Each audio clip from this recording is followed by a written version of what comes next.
Welcome to the dark side of BEASTwriter. I'm your host, Ryan Sakamoto, and today we're going to be breaking down everything you need to know in regards to the state of your Las Vegas Raiders. Now, there's been talk as to what has gone on over the past few transactions that have been taking place since our last live stream. We're going to go ahead and talk about those specific transactions, news, as it relates to the team's coaching staff, and also how that's going to have a direct effect on the 2023 draft plans. Now, people don't put two and two together.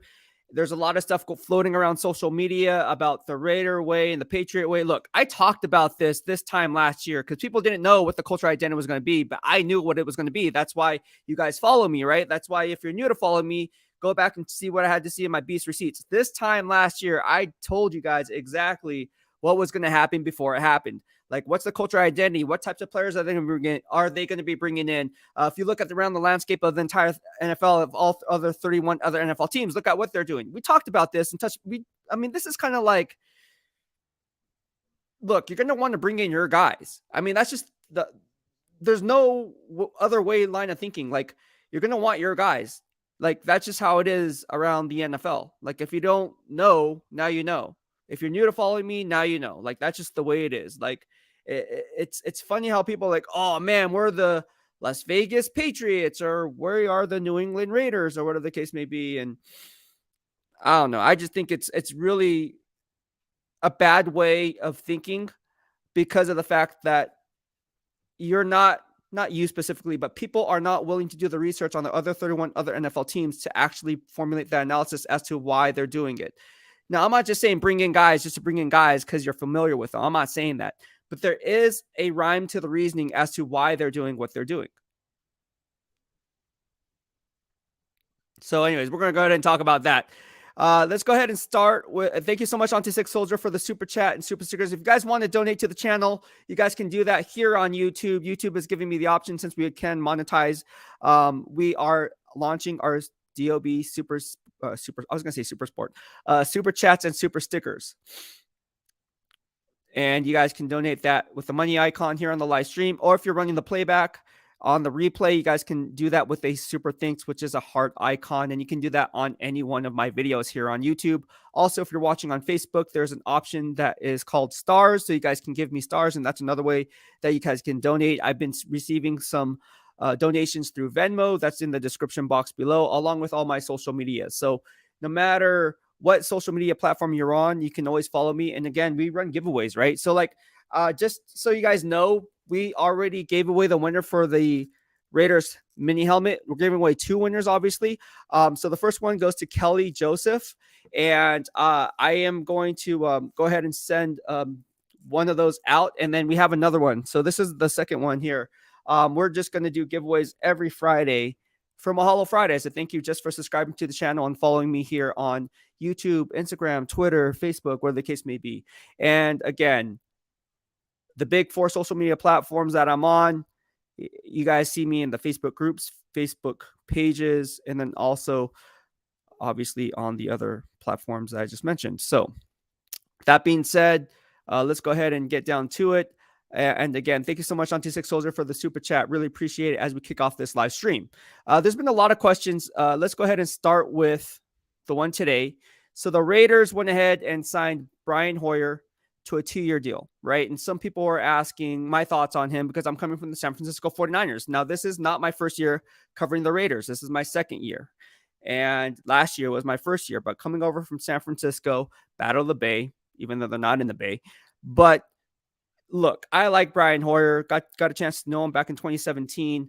And Kyle Shanahan brought him in for a number of different reasons. One, because he's very smart. He's almost like a secondary coach on the field or off the field, on the side, whatever the case may be. But he has that leadership presence about him. And you can tell that from the first time I met Brian Hoyer. So I was really, really impressed with what he brings to the table in terms of the intangibles from a leadership standpoint. And again, when you talk about the 2023 NFL draft and what you look for from the quarterback position, one thing that you want to see is how smart the guy is, right? Like, we can talk about his arm strength. We can talk about, oh, he throws in tight windows. Oh, he can really zip it on a line. Oh man, like, you know, he has 4.5, 4.6 speed. Oh my gosh, this guy is a dual threat coming out of the back. Oh, we can do this zone read option or a zone read or RPO. We can open up the playbook. We can run the naked bootleg if we're running West Coast offense. I mean, there's a number of different things you can look at, but most importantly for me, I want to see how smart this kid is from the quarterback position. Because if you can't understand coverages and understand what the defense is trying to do to you, like what's the why behind why they're doing what they're doing? It's almost like reverse psychology in a way, right? If you played poker, right? If you guys know the poker tells and poker, talked about it here, playing Texas Hold'em. And we're going to talk about how Texas Hold'em and Jalen Carter, there's some kind of thing there that I want to bring to your attention. When I talk about thing there, the valuation versus evaluation that I always talk about here on my live streams. But let's go ahead. There's a number of different layers that I want to touch base on. Let's go ahead and touch base on Brian Hoyer because he signed a 2-year deal. And there's people that are asking me like, is it a bad deal? Is it a good deal? Why the heck did we sign Brian Hoyer? Oh my gosh, here's another New England Patriot making its way to Raider way. Look, let's just go ahead, and before we go ahead and break that down, let's talk about who Brian Hoyer is, right? He's 6'2", 215 pounds, an undrafted rookie free agent, right? So out of Michigan State. So he signed a 2-year deal with the Las Vegas Raiders. For those who don't know, getting off work or just listening to this live stream on your way home, sitting in traffic. But, who is Brian Hoyer, right? In 2009, 2011, that's where he got his start. He got his start in 2009, 2011. And then obviously in 2012, went on to the Pittsburgh Steelers. It's not Steelers. They say Steelers, not Steelers. Anyways, went to the Pittsburgh Steelers, and then obviously the Arizona Cardinals, and then 2013, 2014 signed a 2-year deal with the Cleveland Browns, and he played there for a little bit, and then before moving on to the Houston Texans in 2015, and then 2016 signed with the Chicago Bears. So you guys know this guy's a journeyman, but he hangs around. He's like a cockroach. He just hangs around. You can't kill this guy. I'm saying it jokingly, but not jokingly, but jokingly, because look, it's hard to be in the NFL. The lifespan of an NFL player is like, 2 to 3 years? This guy's been in the league for how many years now? Dating back since 2009. So to say this guy's garbage or nah, man, I'm not going to go that. In fact, I'd say the opposite. This guy's very bright. Now, is he going to be a Pro Bowl, all-pro quarterback? No, but you don't need him to be because you have Jimmy Garoppolo there. And then obviously they're going to be drafting a quarterback for the foreseeable future. So there's layers to this. Like what I say earlier on, I said they're not going to go quarterback with the 7th overall pick. Sitting there at number 7, they're not going to take a quarterback. Now watch them take a quarterback at 7. I don't see that happening with their first round pick because the way I see the Raider way being implemented, and again, it's not what I would do. It's what I actually see GM Dave Ziegler and the scouting department playing out. Beast receipt, we'll see if it checks out. But what I say back on January 11th, here we are on April 4th. What I say on January 11th, I said, the most logical thing that I think they would do is trade back from 7, stockpile more picks, even though they have 12 draft picks to begin with, or 11, whatever the case may be. And what you're going to do is you're going to use that draft capital to maneuver the board how you see fit. Leverage the draft board how you see fit. Up, down, sideways. I'm joking. You can't go sideways. That'd be pretty cool if you went sideways. Well, technically you can if you're cross-checking the horizontal board if you want to see sideways to sideways on. Anyways. Here we are on April 4th, and I'm telling you guys right now, I think they're either going to stay pat, take the best player available, or they're going to trade down. I think logically, if I was a betting man, now watch it not happen. Oh, Beast, you said. I don't care. Look, I get 1 wrong out of 10. All good. For every 1 I get wrong, I get 9 right. So I'm good with that.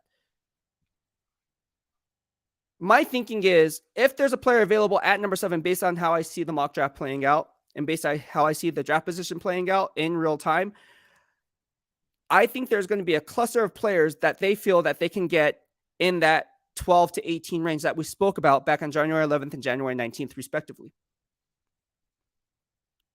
Now, people are saying, oh, Christian Gonzalez is not going to make it out of the top 10. I love Christian Gonzalez, by the way. I love Devin Witherspoon, by the way. I like these guys a lot.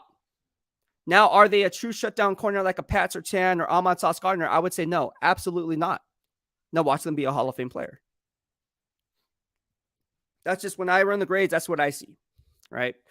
But no, getting back to it, Brian Hoyer, again, he's a journeyman. I covered him back in 2017 when they signed him on, and he coincidentally, they released him once Jimmy Garoppolo came to town. So it's almost like, you're in passing. One door closes, another opens. But it's like, okay, now we got Jimmy Garoppolo. So it's kind of like an upgrade. Brian Hoyer is now off. The funny thing about that is we're not done yet. So in 2017 to 2018, he was then picked back up by the New England Patriots, and he lost his backup duties to who else? Jarrett Stidham. All right, so those are three familiar quarterbacks now that we mentioned Brian Hoyer, Jarrett Stidham, and now Jimmy Garoppolo that have kind of ties to the New England Patriots. But what I say about Jarrett Stidham making his way to Raider way? All right, so it's no surprise here. And then 2019 went to play on for GM Chris Ballard with the Indianapolis Colts. And then from then on, he went back to the New England Patriots in 2020 to 2022 before making his way to Raider way in 2023. So is he like this all-star quarterback that we all come to love? Like, oh my gosh, this guy's in it? No. But there are intangibles that you look for from the quarterback position that I think can help out, especially from a coaching perspective or teaching perspective when you try to draft a young player. Because look, the coaches can only do so much, but sometimes hearing it from a different lens or a different person, like for say a player, you can kind of get a different dynamic there, right? Coming from a different source can sometimes be a benefit to the player himself, especially a young player, right? And I think Brian Hoyer could be that bridge gap in terms of the mental aptitude that will kind of speed up the process for a younger quarterback. I was doing some research on Clayton too, and I like him a lot. Now, when I say like him a lot, I don't think not all, oh man, they should draft him. But I like what I saw from him. And then people are going to say, you said that. So that's Brian Hoyer. Second part of this equation is coaching assistant Danny Amendola making his way as the returner coach, special teams returner coach, because we all know what Danny Amendola can do that. But this is who Danny Amendola is, right? He's very good at getting open. And then also with little real estate to work with, he can operate because he has a lateral agility and quickness to make guys miss in open space. So I think that's going to do wonders for the return game. It's going to do wonders for the wide receivers. And also he's familiar with the scheme. So it's like, why would you bring in someone else? Like for instance, like it just makes no sense. Like to me, it just makes no sense. Now I'm not saying just to bring in guys, because you know them. They have to be good at what they do. Otherwise, you're doing yourself a disservice and you're shooting yourself in the foot. If they suck, I'm not going to bring them on. Like, I don't care if I know them, he ain't coming. But I don't think those guys suck. All right. So, man.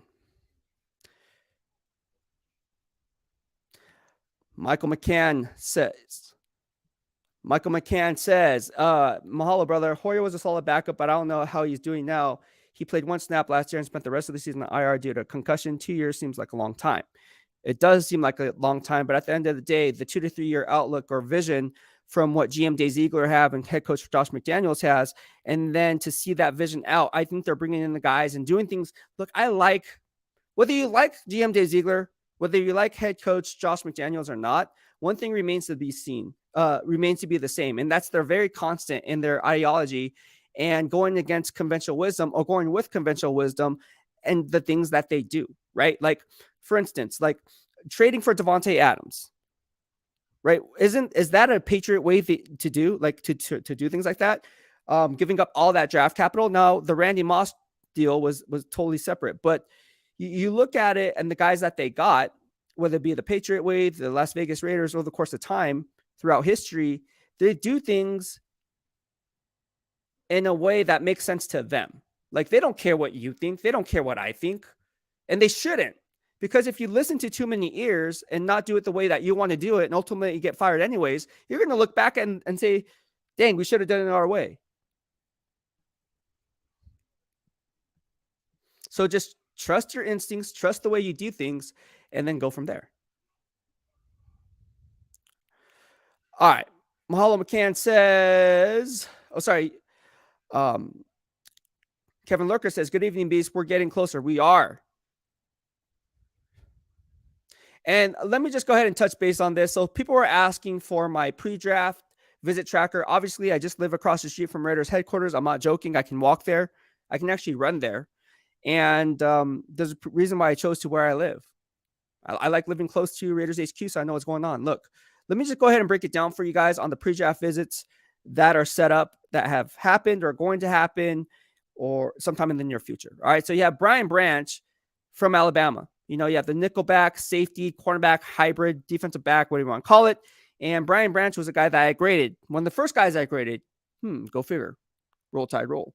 And I said that they can get him if they trade back from 7 into that cluster in that 12 to 18 range back on January 11th and January 19th.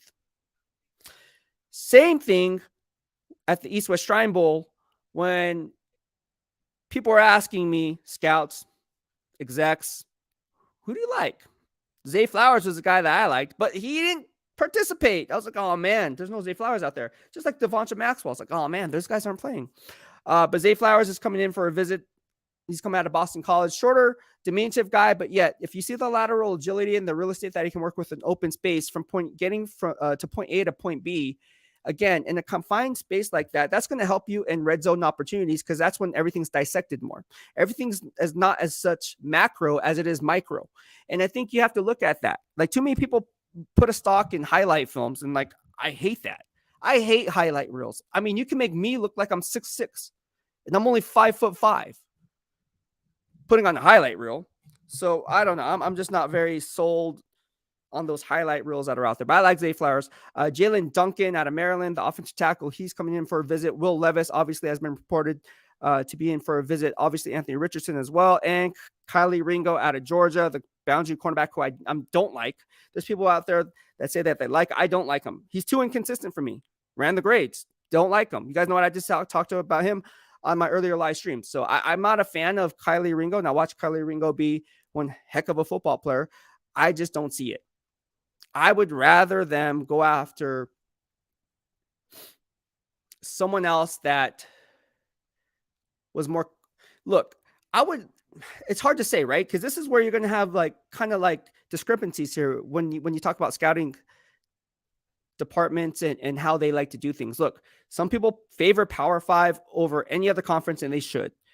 And some people favor within the Power 5, SEC and ACC. No, let's see SEC and Big 10 over the Pac-12, Big 12, and ACC. Why? I don't know. Maybe at certain positions they feel that, oh no, we got to get that Big 10 linebacker university. I like Kylie Ringo. I'm not saying I hate him. Obviously, I do have a round 3 grade on him, but I don't like him in round 2. Right? I don't see that. In fact, I only have 16 first round picks that are graded with a first round grade. So that means in the second half of this year's draft class, there ultimately would be second rounders in any given draft. So this is not as top heavy as people make it out to seem. Now they do it because it's clickbait. Oh, this guy's going to be the next Junior Seau, or this guy's going to be the next Zach Thomas, or this guy's going to be the next Ken Norton Jr., or this guy's going to be, you know what I'm saying? It's like, nah, man, like if they're really not like that, but I get it. It gets clicks. It gets you guys to, but I don't like wasting your time. Hey, look, I told my friend this at the gym today because he's like, hey man, like when you hop on a live stream, I like it because, it's straightforward and there's no BS. Look, I told him, I met him at the gym the other day. And so he started following me and started looking back at the stuff, saw him today. And he says, how come you come on and then you just, you kind of formulate your analysis but then you don't you're not doing it every single day. And I said, look, in order to formulate that analysis, it takes time. So I'm not going to I value my time just as much as I value yours. So if I'm not going to put up clickbait and be like, oh yeah, they're going to trade up to number 3 with Monty Austin from the Arizona Cardinals and go get that quarterback. Now watch them do it. I just don't see that happening. I think that's clickbait. I think that's smokescreen. I think that's a huge smokescreen. Now watch it happen. I don't see Monty Austin Fort and GM Dave Ziegler doing that. Here's another thing to that. All right. Now that we went over the pre-draft visits here, Jalen Carter is obviously coming in for a pre-draft visit as well. And I talked about this with a few of my friends, all right, who are in NFL circles, and they asked for my thoughts on Jalen Carter coming to Las Vegas Raiders. And I touched based on this many different occasions here on YouTube. It's all documented. I like Jalen Carter. He's the second best defensive player in this entire draft class outside of Will Anderson. I'm not disputing that at all. What I am disputing is his conditioning. And this is something that I pointed out before he had his pro day when I was running the grades. I was like, I'm not sure this guy's really conditioned to be a 3-down player. And On top of that, he pleaded no contest to that off-field incident. I'm not going to go into it.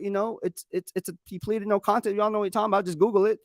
And on top of that, now I know Drew Rosenhaus is his agent, but now he's saying, "Oh no, I'm not going to talk to any teams that are drafting outside the top 10." Look, what if there's a team behind outside the top 10 that wants to move up and possibly draft you, but you're shooting yourself in the foot saying, "I'm not going to go and talk to these teams that aren't in prime position today," because we all know how that draft position is going to play out tomorrow. To each their own. I think you're shooting yourself in the foot, Jalen Carter, for not doing everything you can to prove to these NFL teams, hey, look. And at the end of the day, even like, isn't it like this? Like,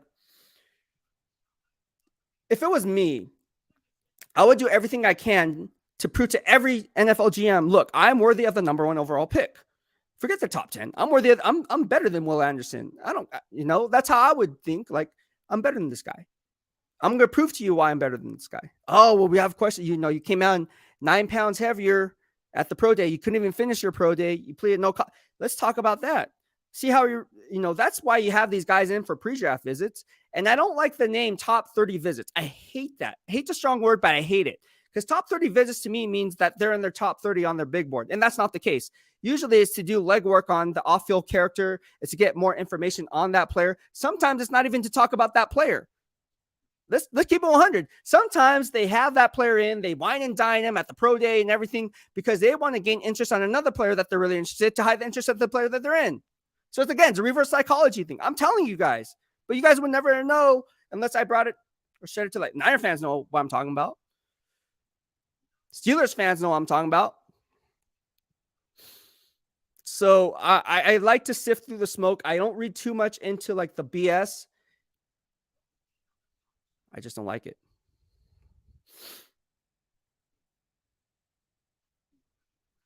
So, yeah, it's one of those things that I just think it's total BS. Like a lot of the stuff that's out here is like, gosh, are you serious? It just doesn't make sense. But now here we are looking at some other stuff, right? Like Mario says, Raider way. I don't know, man. It seems like McDaniels is going to do with a lot of familiarity and scheme fits over talent. To me, in order for a player to get the most out of a player, what do you have to know? You have to be very smart at knowing what? The scheme. So if the scheme is predicated on knowing what to do and what not to do based on what other team is doing, right? What's the why behind why they're doing what they're doing? But what's the reason behind what we're doing? You have to understand the scheme. So if there's little to no drop off in production from a schematic standpoint, you are maybe a 4-5 guy. Now you're looking at a 4-4 guy, right? Because you understand the scheme. You know how to come off your stem. You know that if it's a trips formation to the right, based on the left, based on down and distance, you already know how to play that. If you're constantly learning on the go or constantly learning throughout training camp, leading up to OTAs, rookie, whatever the case may be, up to the big game, week 1, you're going to be playing from behind a little bit. Now, I'm not saying you can't get up to speed. I'm just saying it's going to be a little bit difficult. Because let's be honest about that. Preseason is all about that vanilla defense and vanilla offense. So they're not going to do, I mean, you wouldn't be showing your cards on a jet sweep reverse, or the annexation of Puerto Rico, as Little Giants would say. You're not showing your cards, man. That's crazy. Now watch the Raiders do all this crazy stuff and show their cards. Jeremy Willis says, my mocks look better when I trade down. Mario says, statistically, Devin has been good, but didn't play big name schools like Sauce did. Statistically, I don't rely too much on statistics as I rely on the game film itself. And that's grading the snap, not the box score, as we always like to say. Let me write that down. Sauce Gardner was just on a different level coming out of the American. He actually picked if you look at the games that he played and the matchups, too many people put stock on the games versus the games instead of the individual matchups within the game. And I think that's what, and again, it comes down to what type of cover shell it was, what type of route that the receiver was running, and how do they play that throughout the duration of the game, right? And so you can kind of pick up on little tendencies when you do it and you break it down layer by layer, brick by brick. And with Sauce Gardner, again, you guys followed me last year. If you guys followed me from 2 years before that with Pat Surtain, you guys knew this time around draft time, what I say, both those guys are going to be what? All pros within 2 to 3 years time, if not sooner. Go check out the Beast Receipts on Twitter. Go see what I had to say on YouTube. Michael McCann says, are you doing a draft show this year? So for those of you who are new to follow me, and we have some Niner fans in here because you guys want to know my take on the 49ers. Obviously, I got you guys covered as I cover all 32. But unfortunately, because I'm a Raiders reporter now, I'm going to be at Raiders HQ, so I cannot do a live stream that I used to do over the course of the years and do it live sitting with you guys because COVID's over, obviously. And so now I'm with the Raiders. So this will be my first year in 2 years, right? We started during COVID, right? 2 years that I will not be doing it, or 3 years, sorry. No, it was 2 years that I will not be doing it. So yeah, I'm very upset about it. I like doing it. For those who don't know, every right pick that I would get, I would curl a dumbbell with one hand and then eat pizza with the other. And how many, I told you guys I would not do it again because I almost threw up on set because we got so many picks right within the first 10. It was ridiculous. I was like, I ain't doing this, man. But yeah. All right, on to Six Soldiers says, thoughts on Patriots supposedly putting Mac Jones on the trade block? If so, would you rather see Jones instead of Garoppolo? That is a great question. Would I rather see Jones instead of Garoppolo? I'm biased. I would rather have Jimmy Garoppolo. Now, people are going to say that and be like, oh, man, like, how could you say that? Jimmy Garoppolo isn't durable. Look, I liked it. I worked with Jimmy Garoppolo for many years. Trust me, Jimmy Garoppolo is a very, very good quarterback, despite what people say. And people call it a lateral move from Derek Carr. I don't think it's a lateral move. I think it's a better move in a sense. Not better move in terms of, oh, man, it's simply better. Jimmy Garoppolo. I'm not saying that. I'm saying it is a lateral move in a sense that comparables, right? We talk about the comparables. It isn't a lateral move in talking about the scheme. And again, it goes back to the scheme. You know, when you talk about this, we don't even know if you don't know what the scheme is, which we don't know because the Raiders aren't going to tell you exactly what the scheme is. But if you run enough game film around the landscape of the NFL, you can kind of find out what kind of scheme fit a guy is and when he's not a scheme fit. Like, it just becomes second nature, right? But that's a lot of homework. Who wants to cover all 32 teams?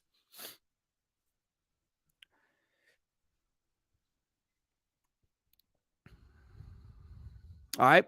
So all I'm doing is trying to keep things 100 with you guys because at the end of the day, you guys rely on me to be a credible source, right? When I say stuff, usually 99%, I should say that would be lying to you. I would say 75 to 80% of my predictions come true. If I was to go on the low end, probably a little bit higher than that. But look, I like calling myself out too when I get it wrong. Like Trayvon Merrick thought he was going to be a Pro Bowl player.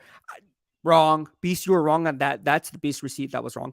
Another Beast receipt that was wrong was I thought Lester Cotton was the best interior guard on the team throughout training camp. Oh, that was wrong. He's not even on the team anymore. But more times than not, everything else checks out. It's more surprising if you're new to following me, by the way. It's more surprising if I get it wrong than if I get it right. It's more of a surprise if I get it wrong. It's like, oh, man, Beast got one wrong. It's like, yeah, man, I'm human. Leonard Villaforte says, it sounds like Jalen Carter's agent is trying to do damage control. I don't know, man. It's nuts, man. It really is. But I like Jalen Carter. Look, if he was on the Las Vegas Raiders, which I don't see it happening, if he was there, I honestly think the Raiders are going to trade back. And I talked about it on January 11th, January 19th. We talked about this here on YouTube. And when Lance Zierlein, which by the way, what I say where they were going to trade back, where is that trade going to happen? I specifically said it's going to start at 12. I didn't say 8. I didn't say 9. I didn't say 10. I didn't say 11. I said 12. Why did I say 12? Well, the Houston Texans own 2 first-round picks, and there's a dynamic there between GM Dave Ziegler and GM Nick Caserio and fielding the best 5 on the offensive line, and they're doing the Patriot way too. So if you're going to – and Monty Austin for the Arizona Cardinals is probably going to do the Patriot way too. So I don't know why people are tripping. In all honesty, the Patriots win, right? Aren't they like a dynasty? Like, come on. Like, I would want that. I don't care if it's called the Patriot way. I just care if it's a winning way. Just win, baby, right? Isn't this the just win, baby mentality? Come on.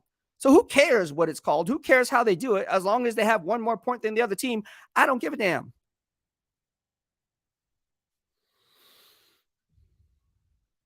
It's crazy. It's really nuts for me to when I see stuff. Oh, we're getting the picture, and then I see all these things floating around on Instagram. You guys know what I'm talking about. Everyone's on IG. We'll see. We're gonna see who has the last laugh. Because at the end of the day, look, people want instant gratification, but they don't look at the long game that we talk about here in the DOB all day, every day. Every live stream, every static video I make, I talk about what? The instant gratification versus long-term games. What's the parameters on why this player was brought in? What's the parameters on why this coach was brought in? And again, how is that going to affect the team moving forward, right? You can't just look at it for what it is. And, oh, man, like, let's be honest about this, all right? Let's be honest about one thing. Not all good coaches or all good players turn out to be all good coaches, right? Like, you could be a Hall of Fame player. You could be the best at your position. But if you can't relate to talent, or if you cannot get that talent to produce at the maximum optimal level, exceeding their expectations, put them in the best position to make plays, then you're not a good coach. You're just a really, really good player. Come on. If you play competitive sports, you know, oh, well, this guy played the game. He knows the game. Okay, he knows the game, but can he teach the game? Knowing the game and teaching the game are two separate parameters.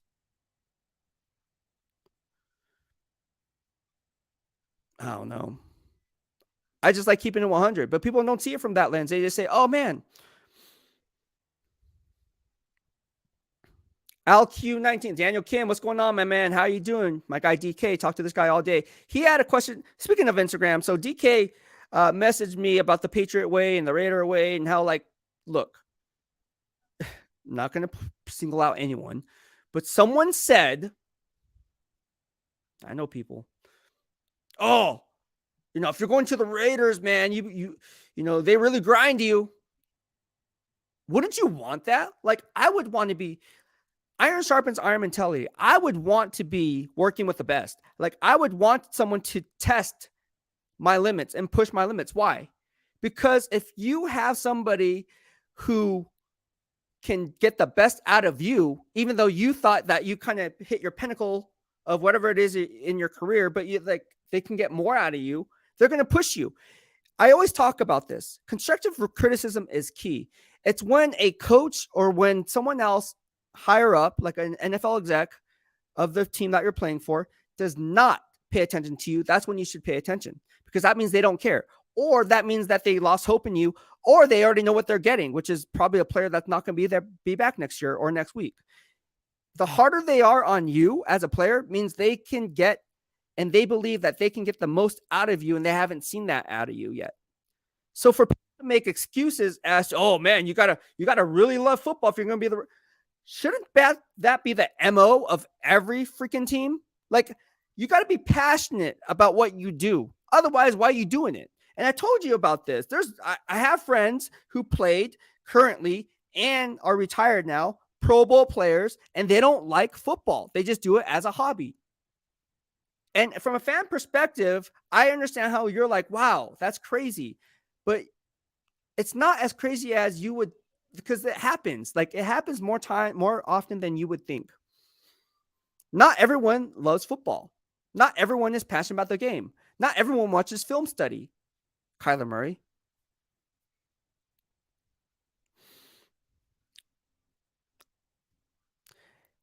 LQ says, can you see a scenario trade back from number 17 to number 20 with Seahawks to pick up a second and third? And I think you can get more impact depth just staying at 7.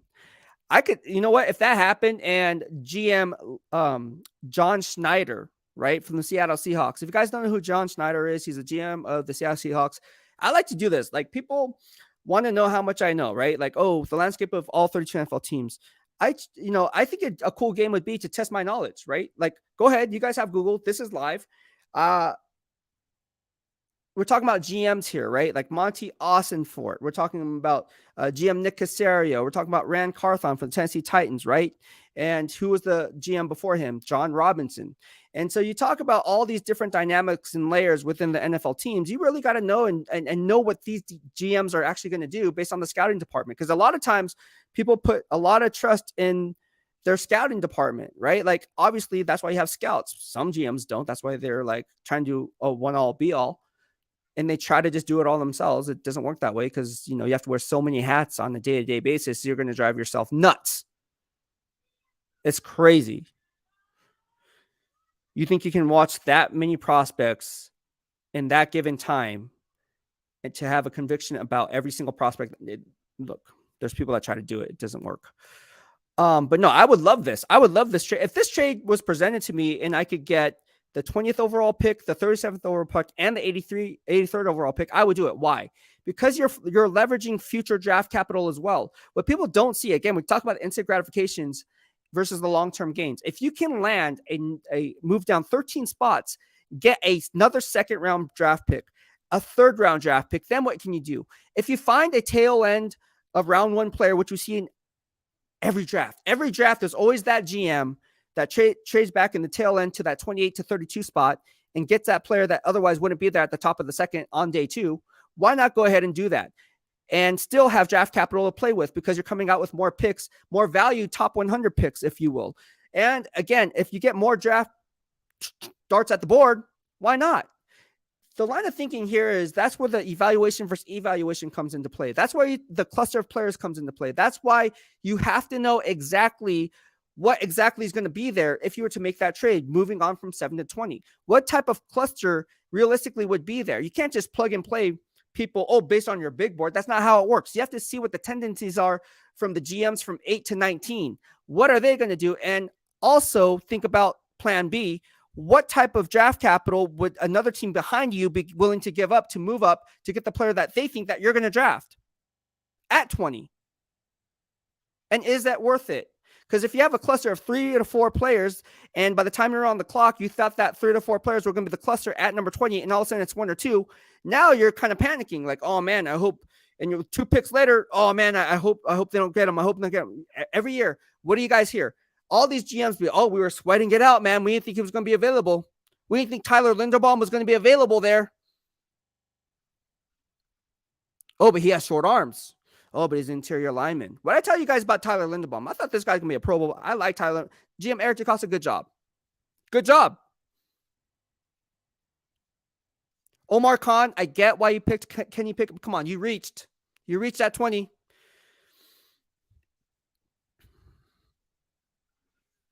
Love talking draft. Love talking GMs. Let's do it. Daniel Kim said, I think they're building up the system and culture by bringing in guys that can teach so that they build immensely next with a huge increase in cap space and dead cap falling. Yep. Dead Cal falling. It could be Cal falling too. California. Now I get what you're saying, brah. All right. On to 6 says, Little Giants. Giants help us, God. I love that. Right? Who doesn't like the movie Little Giants? If you guys haven't seen the movie Little Giants with Ed O'Neill, you guys got to watch it. Great movie. The annexation of Puerto Rico. I want to pump you up. Right? And he does this little flexing. We all know what happened to Icebox. Bring back the fullback. Jakob Johnson. Brought him back.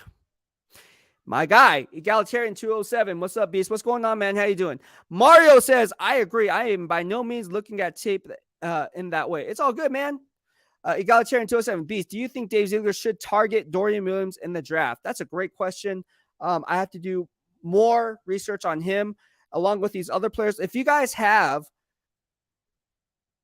questions on a certain prospect, let me know. I'll run those grades for you.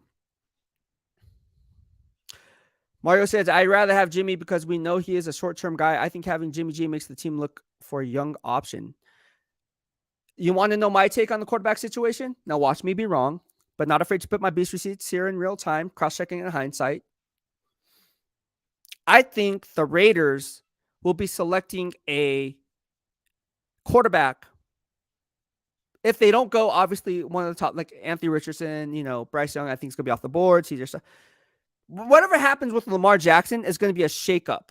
And I think GM Chris Ballard should be making a move for Lamar Jackson. Why it's not happening, I don't know. Which, by the way, begs the question, why is Lamar Jackson? It's crazy to me to think that Lamar Jackson, oh my gosh, just think Lamar Jackson. If they had him before, I love Jimmy Garoppolo, but having a Lamar Jackson, that would be very, very intriguing. And it's, I don't know. I just think that would be a good thing. Jeremy Willis says, pick one: Christian Gonzalez, Witherspoon, or Brian Branch. Out of those three, I like Christian Gonzalez. Now I say that because I still need to watch more film on Devin Witherspoon. I still need to get more film on him. I like what I see from him, and of course, he played in playing for the line in the Big Ten. But I like what I see from Christian Gonzalez. I really do. I really like his height, weight, speed. I like his ability to stay in stride, stay in phase. He doesn't open his hips up too early when he's playing press or off man. Now, there are things that he needs to work on in terms of building up that upper body strength without compromising that speed. We all saw in that 2021 game against USC and Drake London and so forth. So, again, there are things. The Colorado transfer to Oregon is someone that I'm really high on. You guys know what I had to say about him before he had his pro day. Checked off the boxes on his expected measurables here in the DOB and got it down to 1/10 of a second, 2 inches off his broad jump, 1 inch off his vertical, actually half an inch off his vertical. And yeah, that's what I see on film. I really like this kid a lot. I do. And hopefully he picks number 0, right? You can pick number 0 now. And hopefully he picks number 0.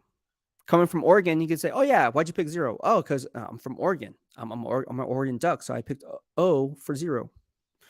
Just like Damian Lillard, O for Oakland. Or if you're an undrafted rookie free agent, you can be like, you know what? I want number 0. Why? Because I play with a chip on my shoulder, and all 32 NFL teams passed on me multiple times. Not one team took a chance on me, so I'm picking 0.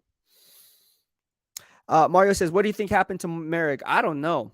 That's a great question. I can't answer that. I can't answer that for you because I really don't know. But I like Trayvon Merrick. It's not saying I don't like Trayvon Merrick. I like Trayvon Merrick. I still have hope for Trayvon Merrick. Just like I still have hope with defensive tackle Neil Farrell and Matthew Butler. All this talk about, oh, man, like we need to get an interior defensive tackle. Look, I told you the most progress for an NFL player's young development is going and transitioning from year 1 to year 2. Give him some time. Give them some time. Give Matthew Butler some time. Give Neil Farrell some time. Look, everybody wants that instant gratification. I'm telling you, Neil Farrell and Matthew Butler are going to do wonders this year. People think that they're not. I think you're doing yourself a disservice. I'm really high on both those players. I like both those players. I really do. I really like both Neil Farrell and Matthew Butler a lot. A lot.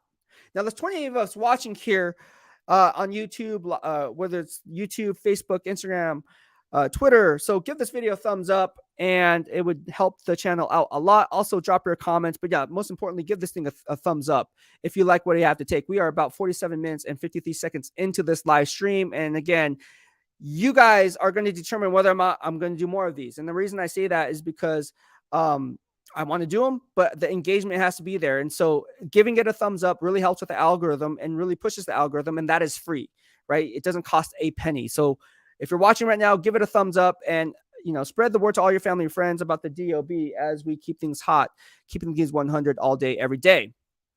All right.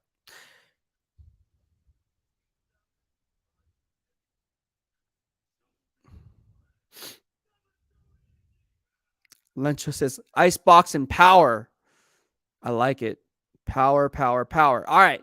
Power I. There you go. Leonard Villafuerte says, can you run a grade for Keanu Benton from Wisconsin for next show? I certainly can. He's a guy that there's a few of you guys that wanted this, so I'm kind of eager to see. Watching more film on him. I want to watch more on Lucas Van Ness as well.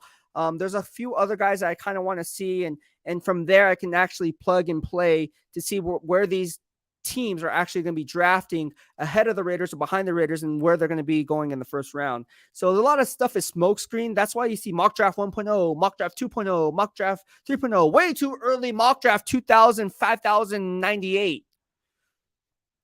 Man, it's crazy. But I'll let you guys know. Football's 80% mental and 40% physical.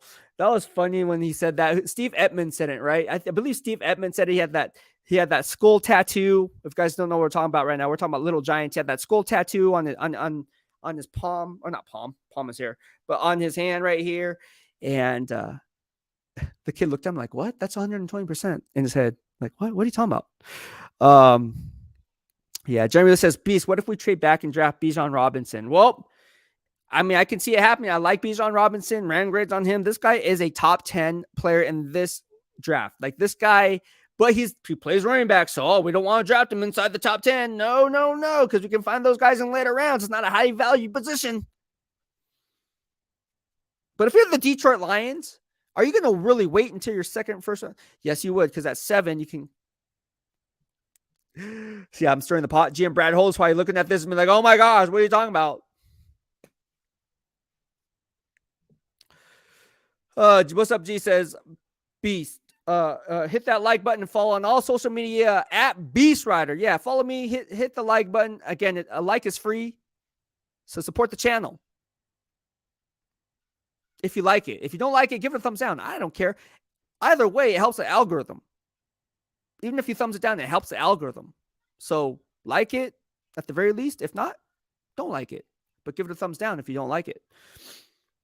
It helps either way. It actually pushes it up because that means you watched it. Or if you want, you can also support me through a super chat or super sticker. I mean, that helps as well. Helps with the upkeep of the channel.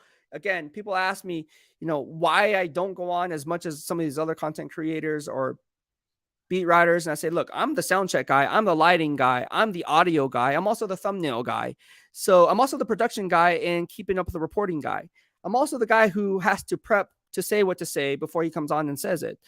There's a lot of different layers to this. And so hopping on these live streams, it does take a lot of time on the back end here. What you see right now, face to face on your side, on the camera, it's a lot different than what you see on the back end here. And so again, a lot of work goes into it, but I do it all for you because I like what I do and I'm very passionate about what I'm doing.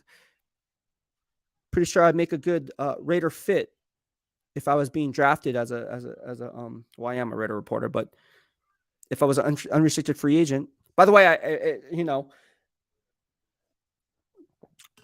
people who aren't passionate about what they do, especially in like the game of football, or like, you don't have to be. Here's the thing: you don't have to be passionate about what you do, because a lot of people are not passionate about their jobs. This is like 95% of the workforce.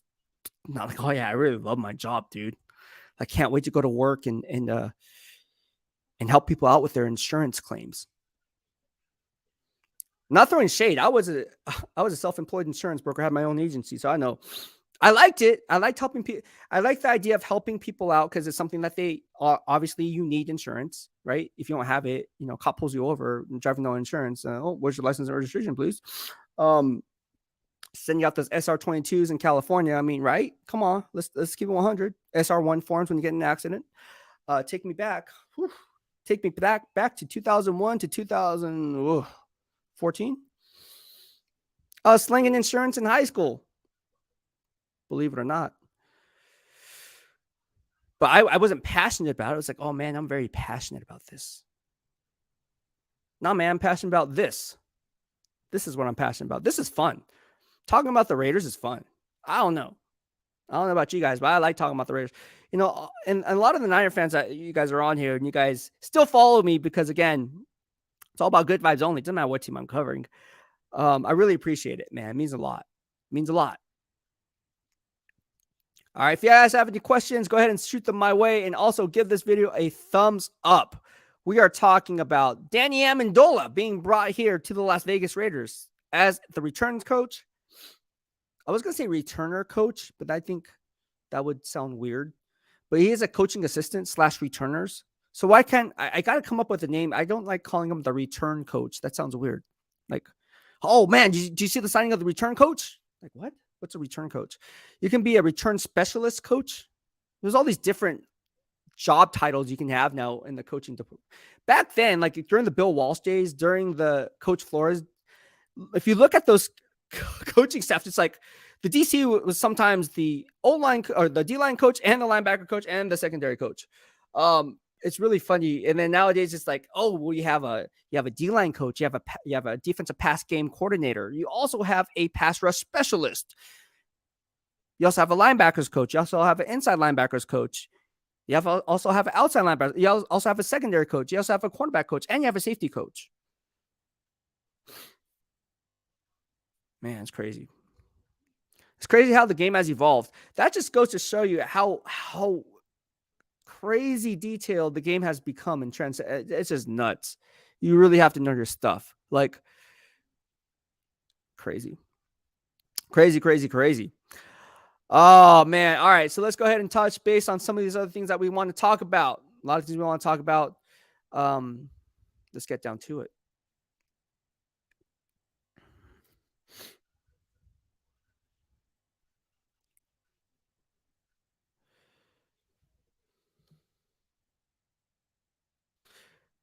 Hold on. I'm talking to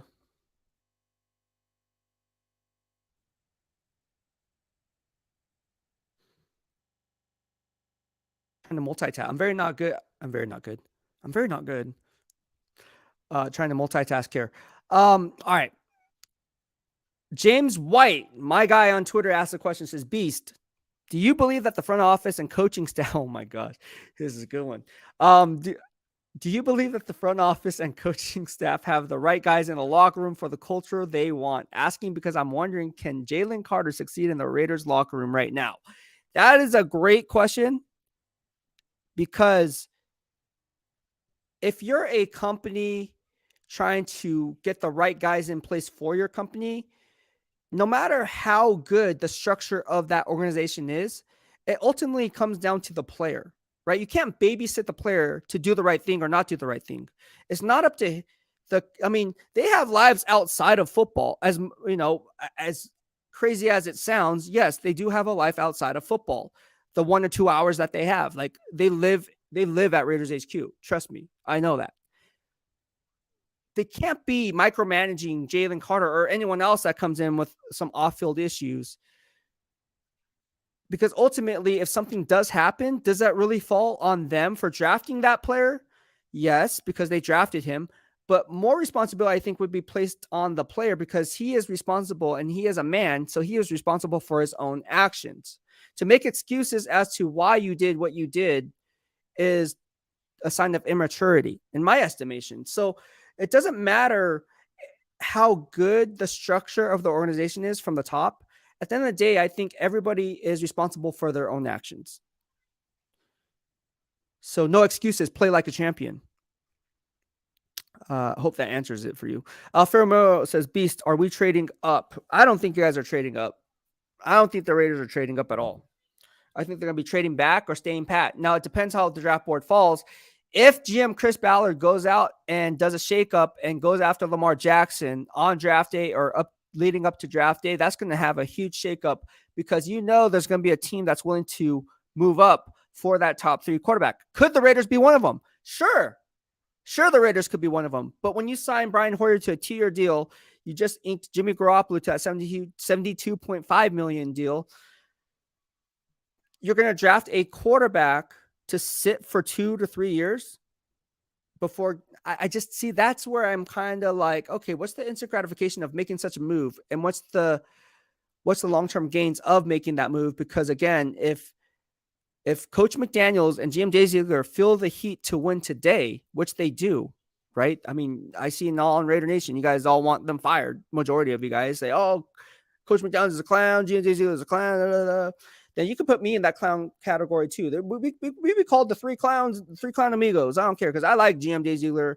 I think Coach McDaniels is a top 5 head coach. I really do. So put me in that category as well. Someone's gonna make a meme now. I really like those guys. But at the end of the day, again, it goes back to them doing things their way. They're not going to listen to you or me. They're just going to do what they feel is right for the organization. And if that goes against conventional wisdom or the popular line of thinking, they're going to go that route, which is that's what they get paid to do. And I like how owner Mr. Davis is allowing them to do it their way, right? Like, he's allowing them to do it their way. And I think that's really beneficial from the owner to kind of have that backing, right? Not being too hands-on, right? Like, oh, what are you doing? Oh, wait, what? How come you didn't do that? I was like, oh my gosh, let me do my job. You're paying me to do a job, right? Yes. Okay, so let me do my job. Just like if you're a GM and then you hired all these scouts and then you're doing all the legwork, but then why do you have the scouts? Like, the scouts going out, he's meeting with all these different coaches, meeting with all these different professors, and meeting with all these different faculty members, and talking to the janitor, talking to the equipment guy, going back to the middle high school that the kid went to, and seeing how he kind of grew from being a middle school kid to then the high school level, and then the high school to the college. And then all of a sudden you write your report up, and then you go back and turn to the GM. It's like, oh yeah, that's cool. And turns the other cheek and be like, oh yeah, what are we doing? What are we doing? Let me write that down. Mario says, outside the top 4, which quarterbacks are you looking at? That is a great question. I like Clayton Tune. I do. I can tune to that music, but I think they're going to be drafting a quarterback somewhere in the rounds of 4 to 6. I think 4 to 6 is where you're going to see 4 to 7. Now watch them draft Anthony Richardson. Trade up. Oh my gosh, the Raiders traded up from 7 to 3, and then got Bryce Young. Miraculously struck a deal at 2 with GM Nick Caserio. Oh my gosh. I don't see that happening. Now watch it happen. You never know. I'm not saying I'm right 100% of the time, just like 75 to 80. Big Worm says Las Vegas Patriots. Here we go. Big Worm says Las Vegas Patriots.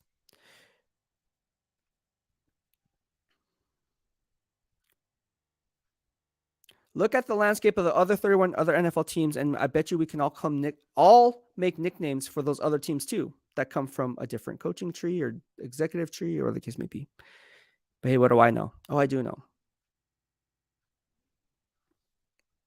Talked about it on the last live stream. If you haven't watched it, watch it after this one is wrapped up. We're about an hour and 1 minute in and 28 seconds left. So give this video a thumbs up if you like what he had to say. Also subscribe and turn on the bell notification so you get notified when we go live or when we upload content. Look, every Monday and Tuesday, we're doing a Pick 6 at 6 live stream. Every Wednesday, we're having a blitz pickup, which could be a player. It could be a former coach, could be a current coach in the NFL or in the college ranks. It's going to be a special guest. You don't know what you're getting. You just know you're getting valued content that relates to the silver and black. And I think that's really cool. It's going to keep you guessing, right? It's almost like a defense that's on their toes, right? You got to stay on your toes. Don't be caught flat-footed, bro. And so I think on Wednesday, that's going to kind of split up the week. So Monday and Tuesday will be a set segment, a Pick 6 at 6 live stream. Wednesday is going to be a blitz pickup. And then on Thursday, we are also going to have another show. I haven't thought about what we're going to do there, but I'm thinking of having another show called Live Before 5, and then also have a 4th and goal to get the absolute roundup on exactly the silver and black as they prepare for each opponent every single week. What do you guys think of that? I think that'd be cool, having a set schedule, because you guys don't know when I'm hopping on. You're like, oh man, but you guys want to hop on, which I love. On to Success Beast. If you're the Raiders, if the team with 12 picks wanted to trade up to your pick, what would it take to move back? Well, it depends. Like, if you're the Raiders, if the team with 12, so if the Houston Texans wanted to trade up to my pick, so if the Texans wanted to move up to 7, like Lance Zierlein predicted, what would it take for me to move back? Well, moving back from 7 to 12, you have to look at the analytics of it. I talked about it on earlier live streams on moving back from 7 to 12. And the reason I did the analytics on it is because I thought that's where the draft position will unfold, and getting those cluster of players. Would it be Christian Gonzalez? Would it be Nolan Smith? Will it be some of these other guys like maybe Peter Skoronski, if people view him more as a guard than they do as an offensive tackle, which I believe he's better suited to kick in at offensive guard. When running the grades, that's what I see. But that's not to say he can't be a serviceable swing left tackle or right tackle. I see a tackle there. His short arms are an issue. I'm not going to say they're not. But if you were to get a good cluster in that 12 to 18 range, again, you have to be mindful of how the draft is unfolding before you to kind of make a conviction on trading back from 12. Like I wouldn't trade back from 7 to 12 until draft day. I really wouldn't, unless there's something that, Jim Nick Caserio would give up the farm for the number 7th overall pick, which he wouldn't because he holds the number 2 overall pick. So now he has 2 top 10 picks. What I am saying is, if you're actually doing the legwork on the analytics of exactly what it would take to move up and make such a play, moving up 5 picks, you want to make sure that you're getting a guy within that cluster that otherwise you feel would provide value at that selection. And then also you don't want diminishing returns on the draft capital that you're receiving and stockpiling those more picks. So again, it all depends. It all depends there. Guillermo Quintanilla says, "Hey Beast, did you talk about the Amendola addition to the coaching staff?" I did, Guillermo. I talked about it earlier. I can talk about it again too. So basically, he was added. You guys know he was added coming from the Patriot way. He's a returns coach, so now he's going to work with the lateral agility with some of these players and seeing the vision. Again, you have to have elite vision, just like a running back has to be patient in seeing the hole. A lot of times, as a return specialist, talked about it with my guy Mike Schumann. Right? It's all about when you're in the return game, it's all about instincts. But at the end of the day, you have to have elite vision, right? You have to have good lateral agility and make plays sometimes laterally before you get up vertically. And I think that's what he's going to help him do, right? Aside from being fundamentally sound and knowing what, when to fair catch and whatnot. I mean, that's kind of common sense, but some players don't have common sense. We've seen it. But yeah. Daniel Kim says, "Who are guys that have really stood out to you on tape?" Let me write that down. Like I said, man, like even before the pro days, man, like I've been doing this, I mean, we can talk about the top guys, right? We can talk about Will Anderson. I think he's going to be the next Von Miller. That's where I really see. Now, I'm not just making this comparison to get clickbait, right? Like I'm not a clickbait type of deal. I just think Will Anderson is going to be a top 5 edge rusher in the entire NFL. He's a double-digit sack artist, wrecking havoc. You let him pin his ears back and you're getting a generational talent. You want to talk about generational talent? He's a generational talent. I do like C.J. Stroud. I do like Bryce Young. I do like, I'm not as high as on Tyree Wilson as others. I talked about that earlier on. Devin Witherspoon, I really like. Christian Gonzalez, of course, you guys know I like. I love Peter Skoronski. I think he'd be a Pro Bowl guard. So if you're looking for a Pro Bowl interior lineman that can help out the quarterback building up that wall, draft Peter Skoronski. Now at number 7, I wouldn't, because I would trade back if you view him as a guard. I would trade back into that cluster that we talked about, starting at 12 and getting that guy. Now you got to be mindful of GM Ryan Poole sitting there at 9, because he also has a need for an interior offensive lineman or an offensive tackle. So if he views him as one or the other, you got to be mindful that Peter Skoronski, if that is truly who you covet, you got to make sure that he's going to be available and have some kind of information. Champ Kelly coming from the Chicago Bears, maybe he knows something, which he probably doesn't. I don't think they would switch intel, but you never know. Don't you guys love draft? I like Bijan Robinson. I like Michael Mayer or Mayer. I think it's Mayer, how you pronounce it. Notre Dame, the tight end. I like him a lot. That guy's fun to watch. I like him. I don't know. When I watch film on him, it's just like, dang, that guy stands out. Like he stands out to me. I like Drew Sanders, of course. Everyone knows how I feel about Drew Sanders. Like him. Roll Tide roll before transferring to Arkansas. There's a lot of players. I like Miles Murphy out of Clemson. I do. I like him as well. I like Jalen Carter. I mean, that's not to say. I mean, Jalen Carter, second best defensive player in this entire draft class. No question about it. Not going to dispute that. But says a lot, because there's a lot of good defensive players here. But yeah, I mean, those are pretty much the guys, right? Like that I think have round 1 grades, right? I like Osiris Torrance. Obviously, you have Jalen Duncan there. You can probably get him in that 20 range if I had to take a guess. But yeah, it's going to be interesting how this all plays out. Because again, my buddy at the gym is like, "Oh man, like, like I'm going to be catching your live stream," because he's kind of new to the DOB and what I do. And so he knows he's a former Bishop Gorman coach. He's like, "Oh man, like, I just want to hear what you have to say." And so I was like, "Oh yeah, check it out." And so he's like, "Yeah, man, like no one really knows. It's a crapshoot." I'm like, "Nah, man, like I get views, I get followers based on my real-time analysis, like making predictions. Like that's how I do it. Can't speak for anyone else, but that's how that's why I like to call the beast receipts, because more times than not, it's pretty spot on or close to it, right? You guys seen how I ran the mock drafts, right? Beating ESPN and NFL Network over the last 2 years, and over the last 7, I've finished no worse than third. It's one of those things where you really have to know how mock drafts operate. You don't just listen to the national media a lot of times. Hence Trey Lance. Oh, but it's Mac Jones. What I say, it says it's going to be Trey Lance.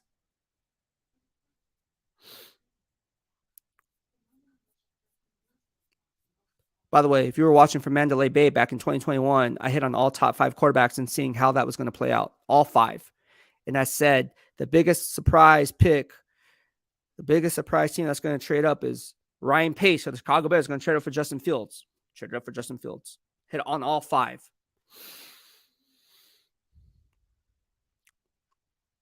But again, can't get them all right. Like Trayvon Merrick, Lester Cotton. On to 6-0 says, Beast, the Raiders have $3 million in cap space. Which players do you see restricting their contracts? I don't know. I mean, that's above my pay grade. I mean, to predict who's going to take a restructure depends a lot on their agents, right? Like it's not up to the players a lot of times because the agents get to eat too, right? So yeah, that's kind of a question that's no one can really answer that one. Jeremy will now watch someone answer that like, oh, that's not true. Jeremy Willis says, Beast, what's your opinion on beating the Chiefs, building our defense, or loading up on Bijan Robinson and offensive firepower?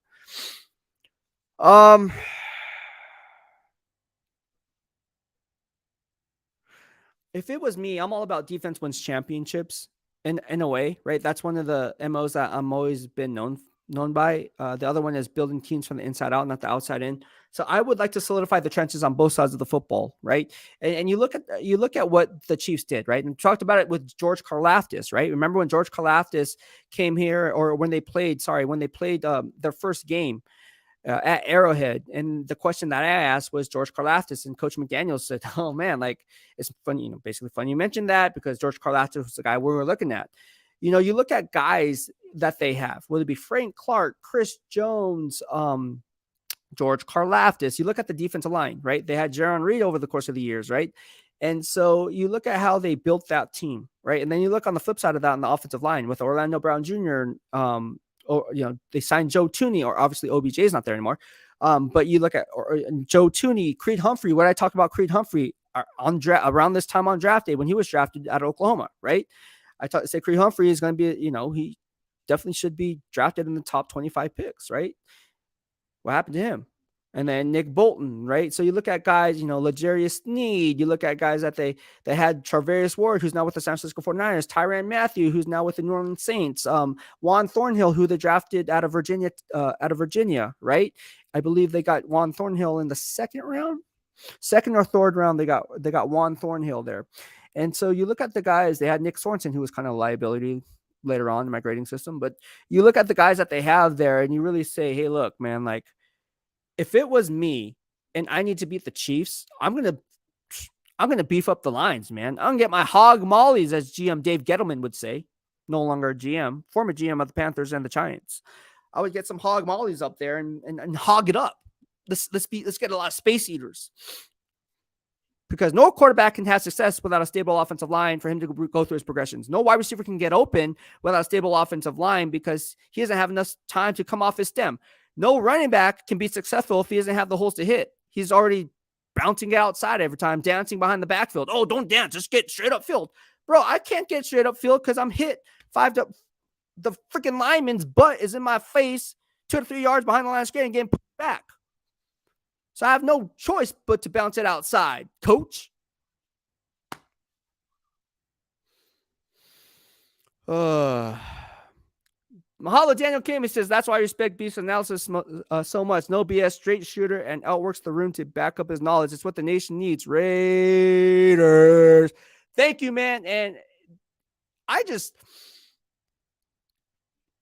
the draft, I take it very seriously. The mock drafting, I take it very, very seriously. I put countless hours. You guys have no idea behind the scenes how much legwork I do. Like, it's a lot. It's a lot of legwork, and to get it right. Like when I get it wrong, that's on me. And people, like every single one I get wrong, I am upset. Like, because the amount of detail and attention to detail that I put into each pick, how it's going to unfold, projected draft trades that may happen. I put it all out there for you guys. But thank you so much, Daniel. I appreciate it, man. It means a lot when you send those super chat and super stickers as well. There's 30 of us watching on it, and it's an hour and 14 minutes and 15 seconds. Now 16 seconds, now 17 seconds. Give this video a thumbs up and be sure to subscribe to the channel. Do that right now. If you're watching on YouTube, do me a solid, subscribe to the YouTube channel here. DOB stands for Dark Side of BEASTwriter. We're all about the good vibes only here. We're going to get Samoan Raider on here. We're going to get a lot of people. That's my guy. Samoan Raider is my guy. We've been talking over this past weekend. We're going to get him on. We're going to do a collab soon. So there's a lot of things in the works behind the scenes that I'm doing that don't want to go unnoticed. I want to give some people a shout out for helping me out, right? Getting to where I need to be as well. So Samoan Raider does a really good job. Follow him on YouTube as well. Samoan Raider does a really, really good job. I really like what he brings to the table. Pharaoh NFL does a really good job as well on YouTube. He's one of the followers here in the DOB. Give him a follow. All about good vibes only. Look, there's enough people to eat at the table, right? And people don't want to give credit where credit is due. Y'all see it. Y'all see people plagiarizing my work, passing it off as, oh yeah, you know what the Raiders should do after watching the slides? Oh yeah, in that cluster. Now they're going to change the cluster to group of players, or maybe, I don't know. Nuts, man. But let me write that down. Jeremy Willis says, I believe you're correct. The best teams built the offense and defensive line with high draft capital, a la 49ers and Ravens. Yeah. Eric DeCosta. Before him, it was Ozzie Newsome. If you look around the landscape around the NFL, and again, I don't expect you guys to do it. That's why you guys have me. That's why you guys watch me. You guys have families. You guys have kids. A lot of you guys have, work 40 hours plus a week. You don't have time to be like, oh yeah, like you guys don't have time. That's why I do the work. Let me do the work for you. You know what I'm saying? Like, let me do the work in real time, right? In hindsight, it was, oh yeah, they should have done this. Like, oh yeah, they should have done that. Like after the fact, it's like, dude, like don't be a triple F, right? A flip, flop, or fake. I hate people that switch their analysis in hindsight from real time. Like you're going to lose credibility that way, and people are going to call you out on it. I see it all the time. Like, oh yeah, they should have drafted it. And then they get mad at the GM or the head coach. And it's like, nah, man, you said that the same thing. So like, shouldn't you fire yourself? Oh, well, that was before. No, man, that was in real time. You're talking about hindsight now. And then they go, oh, they get all turned up and turn the other cheek. It's like, man, like, just keep it 100, bro. Like, look, you ain't nobody, like, I'm just saying, like, come on. Like, have some integrity. If you can get it wrong, just be like, no, man, I got it wrong. But no one wants to do that. Why? Because they're going to be more wrong than right. And then people will be like, I'm not following this. Crazy. But thank you so much, Daniel Kim. I appreciate it. Leonard Villaforte says, what do you think of when the Niners gave up all that draft capital for Trey Lance? I don't think I've ever heard you talk about that over here. I did. Actually, I did. In fact, we had my guy Randy Mueller on the show, who is the XFL. You guys know who I'm talking about? XFL Director of Football Operations with the Seattle Sea Dragons, 2000 GM of the Year with the New Orleans Saints. We talked about Trey Lance. We talked about it in real time. We're not flip-flopper. We talked about it in real time. We said what? You guys can go back to the live stream on Trey Lance. Just put in Trey Lance, BEASTwriter, or Randy Mueller, BEASTwriter. You see what I had to say about that. We said he was a year away from being away. That's what we said. Actually, that's what Randy said on my show here in the DOB. Or back then it was called the BWF, BEASTwriter Family. He was a year away from being away from, and he heard that from an executive, well, GM, who is well-respected. Well-respected as in, like, he's a really good GM, like, top GM. And so is it a surprise? No, not a surprise. Now, do I like Trey Lance? I like Trey Lance. I do. I like Trey Lance. I do. I like him. But you are banking on the dude's potential. And I think at the end of the day, proof is in the pudding. Well, we got Brock Purdy. We don't have Jimmy Garoppolo anymore, but we got Brock Purdy. Just went after Sam Darnold.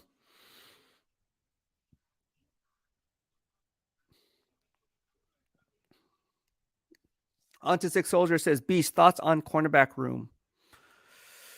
The cornerback room right now, I like it. I mean, I'm not like Duke Shelley's very underrated. And the first thing people will go to is PFF. But I don't, no offense to PFF. There's a reason why they're the standard. I get it. But I have a brand of my own. I like to use it. That's why I have my own DOB grades. Been doing it for, since becoming a beat writer with the 49ers back in 2012, 2011. And so it's pretty good, right? Real time to hindsight. And so if you don't know how I like to formulate my analysis, I run the film. That's what coaches do. So that's why I like to do. And I learn a lot. Like, I am a sponge. Like, if you tell me something, I'm going to want to learn. I want to be able to learn as much every day and then learn more the next day. Like, I think because knowledge is power, right? But then again, knowledge is power, but too much knowledge is bad. Why? Why is too much knowledge bad? Because when you get to a certain point that directly affects someone else's back pocket, now they're going to feel some type of way. But at the end of the day, if you grinding, that's going to shine through anyway. So I don't know, man. That's all I got to say about that. But knowledge is power.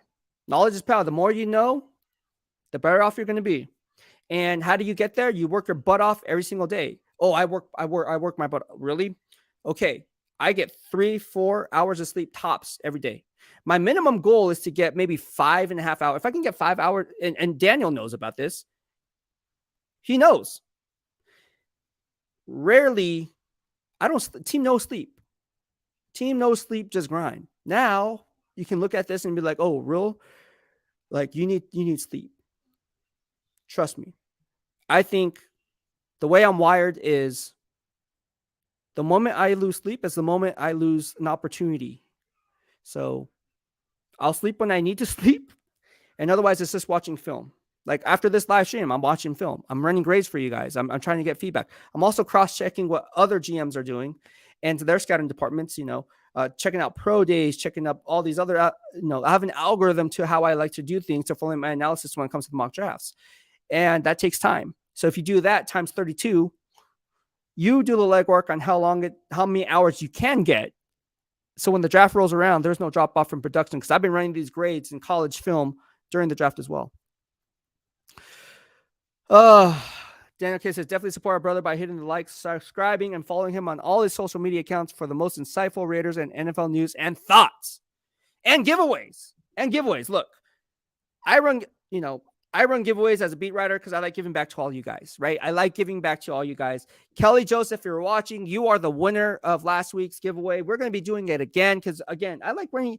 I don't know if you guys like these Raider helmets, give this video a thumbs up because obviously you guys, I don't want to buy stuff that you guys don't like, but you guys can have the Raider players sign this. You guys can take them to the games. And also you can have it in the background. Like, you can have it in your man cave or girl cave or whatever the case may be, right? Your nation cave. And honestly, these things are pretty cool. I remember, I don't know. You don't want to know how old I am. So back in the day, you guys remember those 25-cent machines that you can buy like a gumball? That's how old I am. Talking about gumballs. Like, what's a gumball? What's a 25-cent machine? What's a quarter machine? Oh, you can't use nickels? Nope. You have to use a quarter. They used to have these little helmets that you had to apply the stickers on. I used to have every NFL team. I take that back. Maybe like 16, 18 teams. But once they started launching these bad boys later on in life, I'm like, I got to get one of these. And it's really cool to have the players sign it. Really, really dope. But thank you so much. Subscribe to the channel, like it, and turn on the bell notifications. Because if you already subscribed to the channel, which a number of you guys are, because we just hit 5,000 subscribers, congratulations to the DOB as we grow our army.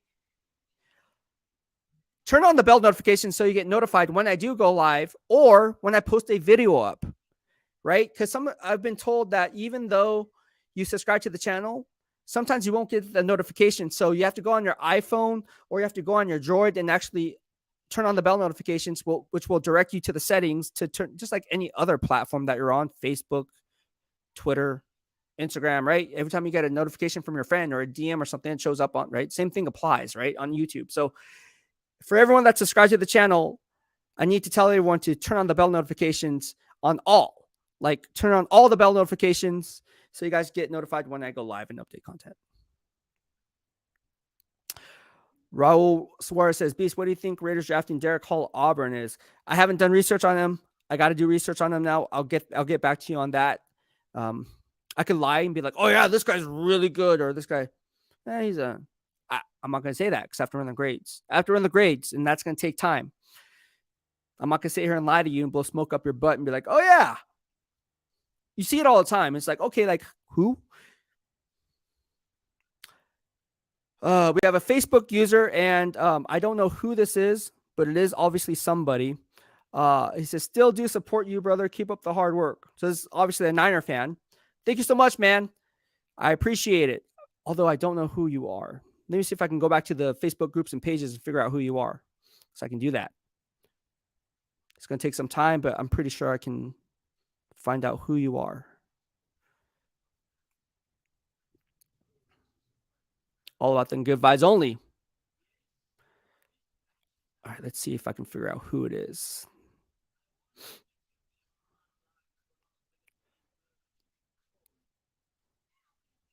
Gosh, I'm in too many Facebook groups. And all the Facebook Raider groups here, by the way, if you're on Facebook and you're watching on Facebook like Facebook user is, which by the way, it'll show up as Facebook user if you don't allow StreamYard to get, access, because you have to log in through Facebook to verify that's you. So we can weed out the spam and stuff like that. But because people try to spam me, it's weird. I don't know why, but it happens.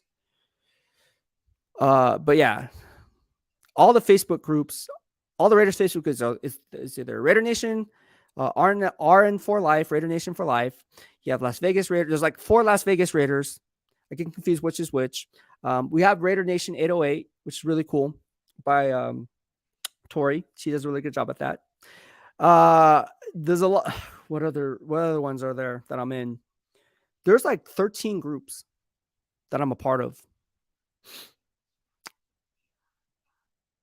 And there's always people in there who want to say that they know more than you, but then people don't know who I am. Like, so I'm just like, okay, cool. I'm not going to explain myself. Like some people, you guys know what I'm talking about. There's some people in the groups just like want to take over the conversation. It's like, okay, let them take. I don't got time for this. I'm about ready to hop on live stream. I'm about ready to go to HQ right now. Like, I got to post something else. I got to check my lighting. I got to do a sound check. Check 1, check 2. Phil Ramosa's Beast, will you be giving your Crimson Tide beanie?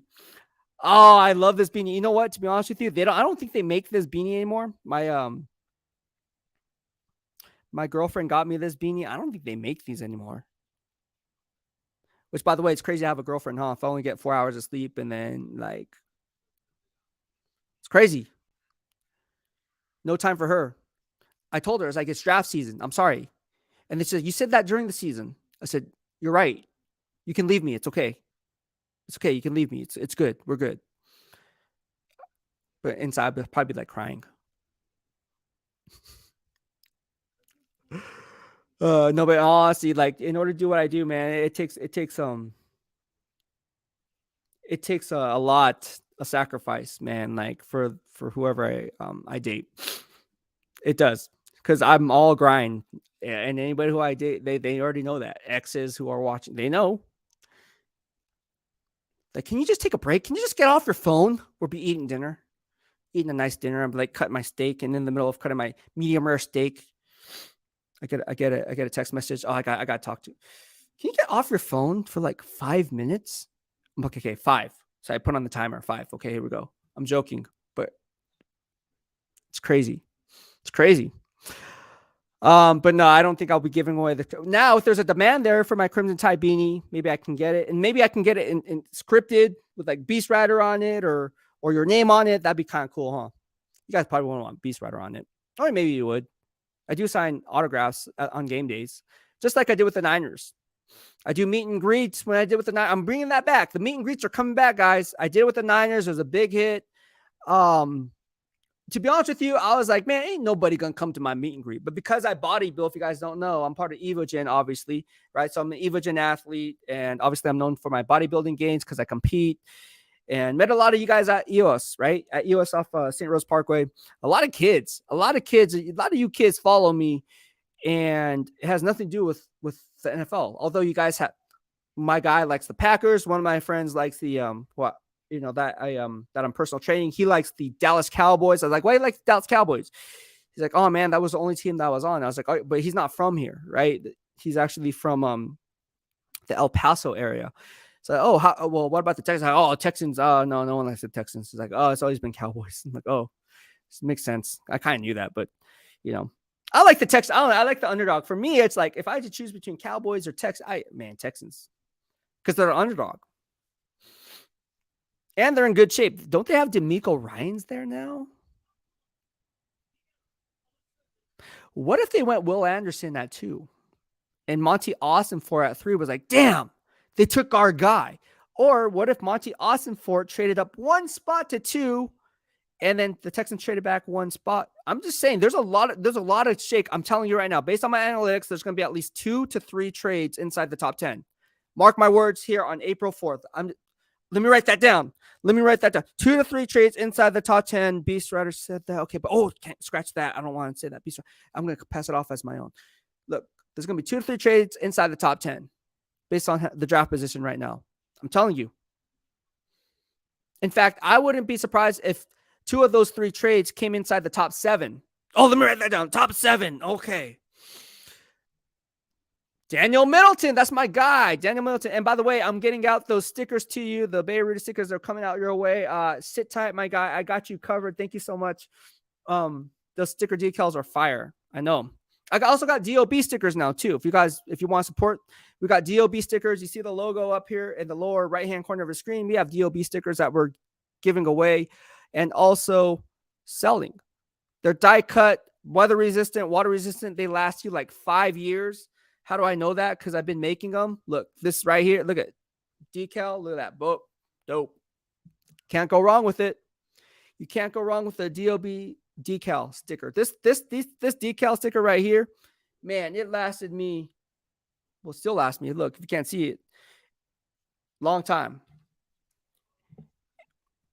And I have Daniel Kiss in the chat outside of the main guys that everyone wants to draft. Who are some guys that B should run grades on? List them in the chat. Yeah, list them. Let me know. Oh, man.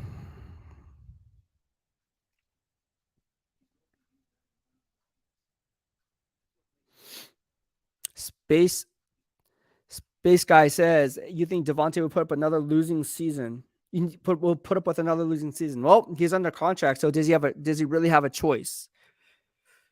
And here's the thing. I talked to it with my guy Daniel Kim. Like, I don't think if the Raiders win 9 to 10 games, I think that's a win in my book. Because again, look at where they're at. Like, you really expect this team to be. Now they can go 17-0 for all I know. I don't know, but check the base receipts. How many teams go 17-0? How many teams have I said went 17-0 making predictions? Right? Especially with the team I'm covering. Look, I think it's a win if the Raiders go and have a 10-win season. I think that's a win for them. Because no one expects them to do that. Look, if you look at Vegas, Vegas here, I think they have them predict on the over-under at 7.5. I'm going to take the over on that. I'm going to take the over on 7.5. Let me write that down. Over 7.5. Ray-Bans 805 says Raiders are going to be 4-12 this year. He says 4-14 in an 18-game season. 4-14. Arkham Raider says, Salute Beast, I absolutely agree with multiple trades in the first round, particularly the top 10. Right? Let me write that down. Joking, Arkham Raider. You've been a supporter. I'm not talking to you. I'm talking to the people who just piggyback my analysis and post it on Twitter and all those as if they came up crazy. Crazy. Oh, man.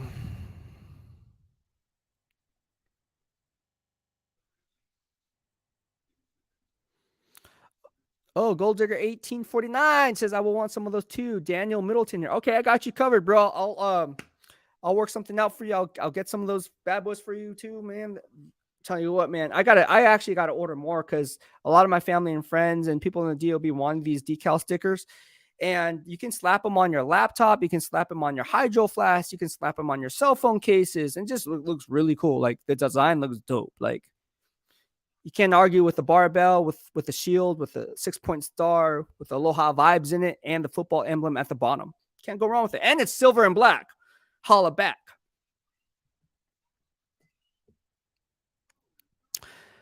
All right. Arkham Raider says, salute on to 6. Daniel Kim, Big Worm. Base Chimp says 10 wins is reasonable if we can develop these young guys, Butler, Farrell, and Masterson. Yeah. If you can develop those guys, I think it's a big one too. Phil Romero says, Arizona wants to trade back. Who will it be? If Arizona wants to trade back, who will it be? Or are you asking? Sorry, I'm just trying to put it. So if Arizona wants to trade back, right? Who will it be? Is that what you're asking? Or are you asking what the draft capital would be if they trade back? And who would move up? If Monty Ossenfort was keying in on Will Anderson at 3, hoping that he'd get the best, because I tell you right now, you want to know how the draft transcript's going to go with Monty Ossenfort with the Arizona Cardinals? Guarantee it's going to be like this. If the first 2 picks are quarterbacks, which is likely, right? I think the Carolina Panthers, you don't trade up to 1 to go ahead and draft a guy like Will Anderson, because obviously you have Brian Burns there, and you also have, okay, come on, stop. I cover all third trust. You have Graham Brian Burns? I do. I have Graham Brian Burns. By the way, he has an array of pass rush moves. I really like Brian Burns out of Florida State. Really like him a lot. But getting back to it, they're going to take a quarterback. And at 2, I think the Houston Texans are going to take a quarterback. Now, sitting there at 3, what if the Houston Texans don't go quarterback? What if they surprise everyone, like I thought GM Nick Caserio possibly would do, go up based on potential instead of production, and draft Derek Stingley instead of Ahmad Saleh? What I say in real time? Said it was going to happen. I said, wouldn't be surprised if it did. Happened. Boom. Beast receipt. Now you're sitting there with the second pick, GM Nick Caserio. And let's say you don't go quarterback. Let's say DeMeco Ryans is like, you know what? I really need to build up my defense. And I think Will Anderson can be my Leo in that 4-3 wide 9. He can be the next Nick Bosa in my scheme. Then was Monty Ossenfort. Oh, man. Dang it. We wanted Will Anderson. Because let's face it, if Will Anderson goes and drops to number 3 on their board, they're going to say this. They're going to say that Will Anderson was the top-rated player on our big board. And you guys know how I do with Arizona picks, right? First rounds. I got him, 3 of the last 4 I hit on all, right? 3 of the last 4 drafts I hit on 3 of those 4 picks in the first round. Xavier Collins, Isaiah Simmons, and so forth, right? But no, we can go back and you can kind of say, oh, well, it's a new scouting department. But you know dang well that Monty Ossenfort has Will Anderson, likely has Will Anderson as their top-rated player on their big board. And if the Texans go ahead and grab Will Anderson, they're likely to trade back. I think they're likely to trade back. Because sitting there at 3, you're not going to go after a quarterback, and there's a quarterback-needy team that would trade. So the hot spot is 3. That's why all the talk right now, common sense would tell you that 3 is already the hot spot for a trade. Why? Because they already have Kyler Murray there who doesn't study film. So they're not going to draft a quarterback because they want a quarterback who you have to put in their clause in the contract that they have to watch film. Just not joking, but Kyler Murray is Kyler Murray. Very talented quarterback, could be a top 5 quarterback if he wanted to, but comes down to film study, work ethic, passion for the game. I don't think he'd do well with the Raiders. I think Coach McDaniels would be like, hey man, did you do your homework today? Yeah, I watched 4 hours, the minimum requirement. Daniel Kim says, as we discussed, our regime is having to deal with a very thin cupboard while having to try and win. We're in the long run game as we build the culture of the system and the depth, then we go big. I agree with you. Absolutely. Look, what I tell you guys on the live streams, right? There's 36 of you guys watching it. Give this video a thumbs up if you like, or if you want to support the channel through a super stat. Should we call it super stat? Super chat or sticker. You guys can do that through YouTube as well. I'll leave it on the bottom for you guys if you guys want to do that. But I agree. What I talked to you guys about before Mr. Davis went on record and said an empire wasn't built in a day. I used the same exact words even before Mr. Davis even echoed those words. And that's why the deal befalls me, because again, I see things from a different lens. And not saying it's right, not saying it's just different. And more times than not, the Beast receipt checks out. So go back. If you guys don't believe me, go back to the other live streams that I created. If you guys are new to follow, go back. I challenge everyone. If you guys are wondering right now whether to follow me or not, go back and look at all my live streams. Go back and all my videos, watch them in real time, see the timestamp of when I said what I said, and then check that in hindsight. Because again, I don't want to waste your time. And again, for people who follow me or who are new to follow me, again, we're watching it for an hour and 39 minutes and 43 seconds. If I didn't know what the heck I was talking about and got things wrong in hindsight, then you guys just wasted your time. You guys just wasted an hour and 39 minutes of your life. And I wasted an hour and 39 minutes of mine. I don't like getting it wrong. I really don't. Daniel Kim says, you're watching the chessboard be set up. Small moves that seem insignificant, but sets up the board for figuratively and literally. There you go. There you go. I agree.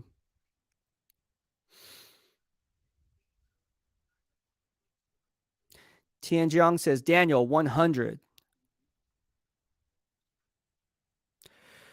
Autistic Soldier says, where do you see Hooker going in this draft? Everyone's talking about Hendon Hooker, right? Where is he going to go? Where do I see him going? And again, you got to sift through the smoke to understand what's real, because all we see on NFL Network and ESPN, which I love watching them, right?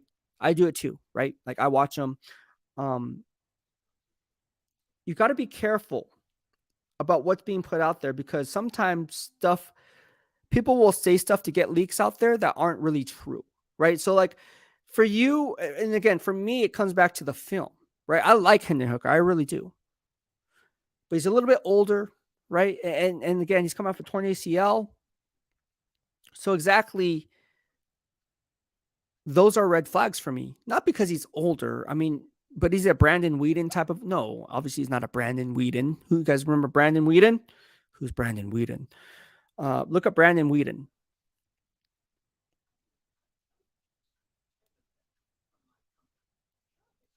Can't believe I'm going back to Brandon Weeden. Wonder what he's up to, Brandon Weeden. Do you guys know what Brandon Weeden's up? Now I'm thinking about it, like, this live stream, we're talking about a quarterback who has nothing to do with the live, but Brandon Weeden does. Come on, you talking about Hendon Hooker, right? So let's talk about Brandon Weeden. Oh man, Brandon Weeden, what is he up to? If anyone knows, let me know. Google search Brandon Weeden. We were going to give Gruden 10 years. Davis is going to have a very long leash for the Ziegler-McDaniels experiment. But as far as Hendon Hooker, I mean, I would give a round 2, round 3 grade. Definitely a day 2 pick for sure. He's not going to last till day 3. I see a day 2 pick. So second or third round, that's where he's going to go. Since this regime is so firmly based, I would love to see the long game work out. That is very true.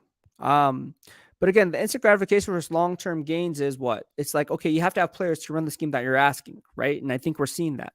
So you're seeing guys that are coming in that are familiar with what? The scheme. So it's kind of like, why would you get guys and have another season with guys who don't understand the scheme?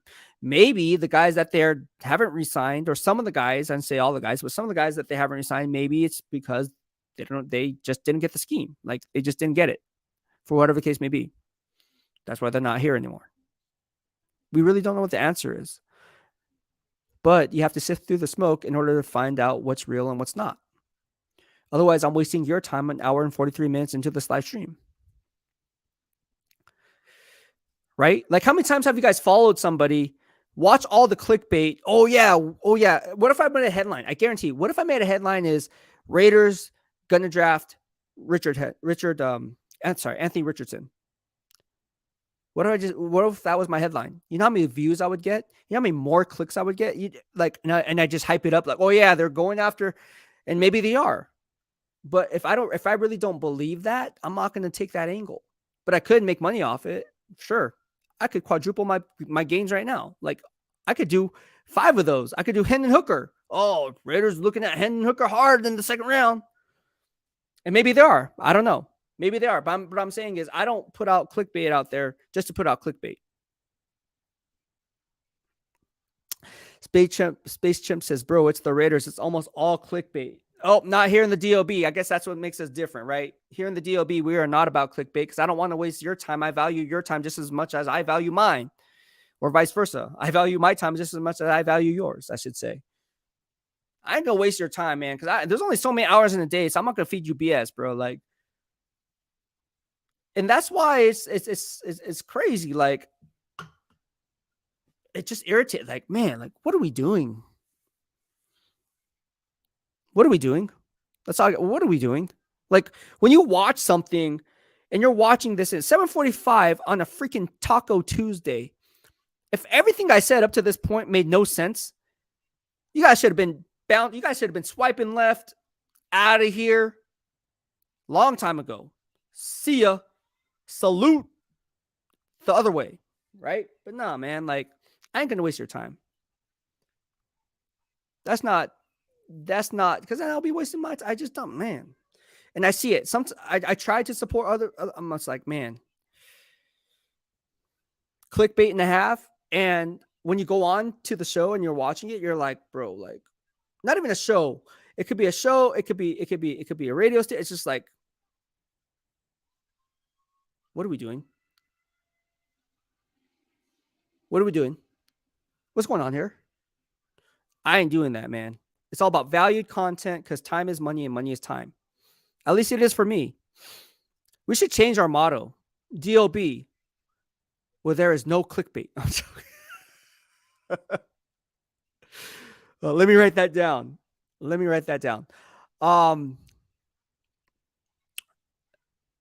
Yeah, some people are just like, whatever. A lot of the stuff is just like, oh my gosh, like, where are you going with this? And they just talk about literally an argument I had with one of the nation. I shouldn't say argument, disagreement, but he kind of trying to challenge me, but it's like, okay, that's where I'm gonna stop. Like, let's just stop. He challenged me because he was citing he watches film, and I was like, okay, well, which games, because I want to have a healthy discussion. Not saying you're right, not saying you're wrong. Look, I can learn from you just as much as you learn from me. But I was like, okay, so what games did you watch? And he couldn't name them. Like, which game? Like, oh, and then he started, and then obviously you can tell he's going through the box score, not getting the snap. And I was like, oh, okay, so of those games, which games do you think he did well in? Which games didn't he do well, and why? Right? And why? Like, what's the why behind why you think this or that? And he couldn't answer it. And he got all defensive. And I'm like, okay, well, and then he gets mad at me. It's like, I'm not trying to call you. I'm just saying, like, we're gonna have a healthy discussion, because if we saw the same thing, I'm like, man, I agree with you, man. But he couldn't do it. Of course, it was on Facebook. Oh no, this one was on Twitter, actually. Daniel Kim says, Brandon Whedon, we're really dating ourselves. Yes, owner that doesn't believe in the scouts or should have fired the scouts for that pick. Yeah, Brandon Whedon, dude. Brandon Whedon. Who's Brandon Whedon? Space Chimp says, there's no clickbait. We can see Patrick Graham smile every time you ask a question. Thank you so much. I appreciate that. I like Coach Graham a lot.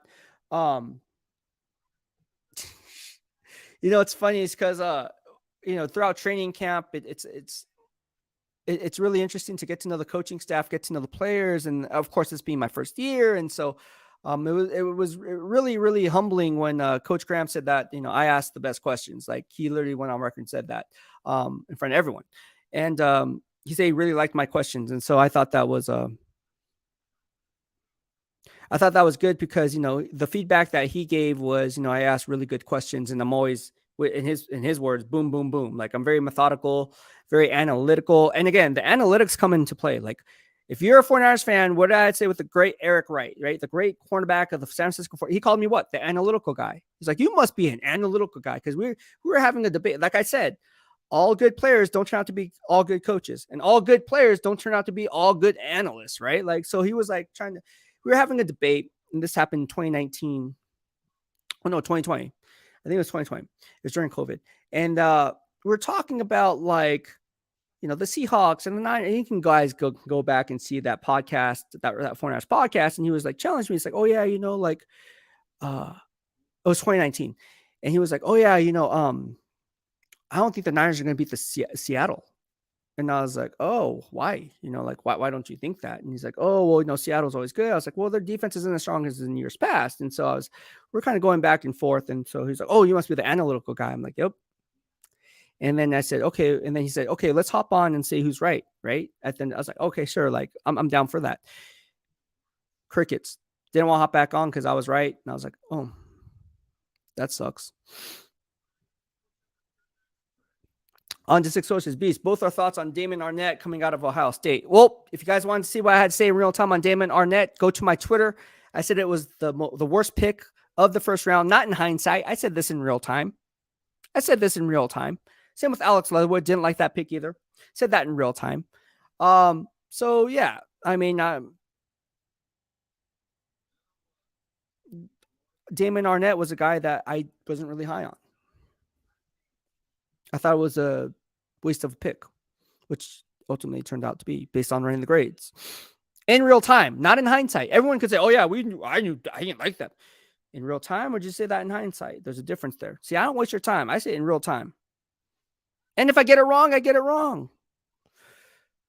But if you want the beast receipt on that, look, let me see if I can pull. I'm going to pull that up for you and see if I can put it up on the screen for you. Because if you guys don't believe me, people, I'm telling you, man, credibility is all about getting it right. That's how I do. I can't speak for anyone else. That's how I gain credibility, is by getting it right in real time. Look right here, Damon Arnett, right? Oh man, best value pick.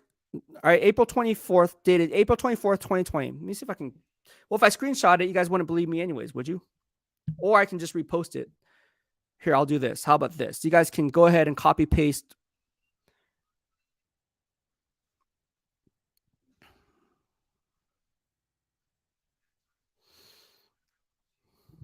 And before I put up this tweet, and here's the tweet that I posted up here. And I said that if you guys want to see what I had to say, just go open that in a new web browser. I just posted it up in the comment section. Look, the NFL Draft 2020 analysis on day one picks. Best value was CeeDee Lamb of the Cowboys. Worst pick was Damon Arnett. Best trade-up selection was Tristan Wirfs. Worst trade-up selection was Brandon Ayuk. And I said that based on Brandon Ayuk because of the valuation versus evaluation when running the grades on mocking drafts, right? When I see where Brandon Ayuk, again, who would I want? I wanted Justin Jefferson if they did do a trade down, but he was already off the board, so they couldn't really go that route.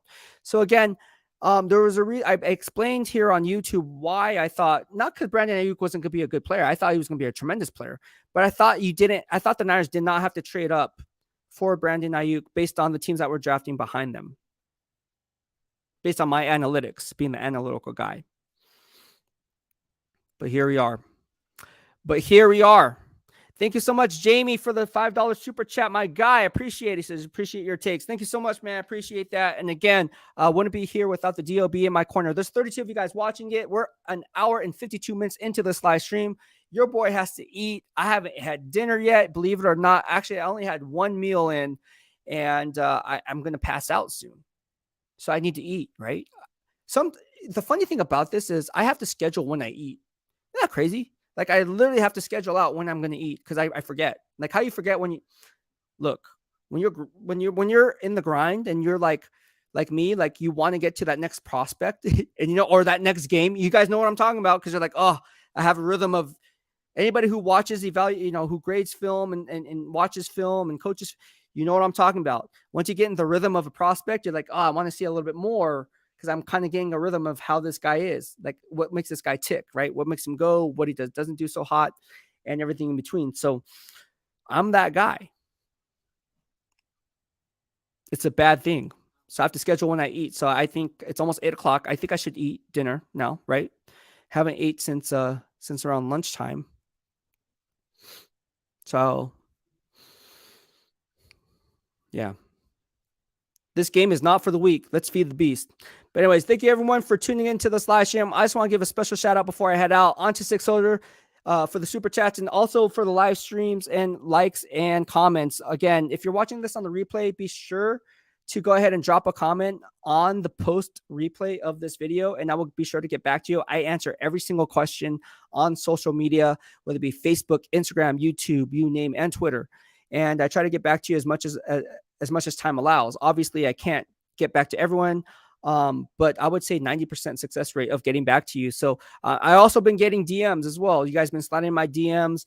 Sometimes I don't see it because it goes into my spam folder. So make sure that it's public. Make sure you actually drop a comment on YouTube, on Twitter, or on Instagram in a post, right? So that way I can see it, because a lot of time I'm not going to be scrolling through multiple different layers of social media just to answer a simple question that could have been otherwise answered in the form of a notification. So say that 5 times fast. But anyways, thank you everyone for supporting me. I just want to give a special shout out to everyone that sent me super chats today. Also, onto Six Soldier, thank you so much for the super chat. I appreciate it.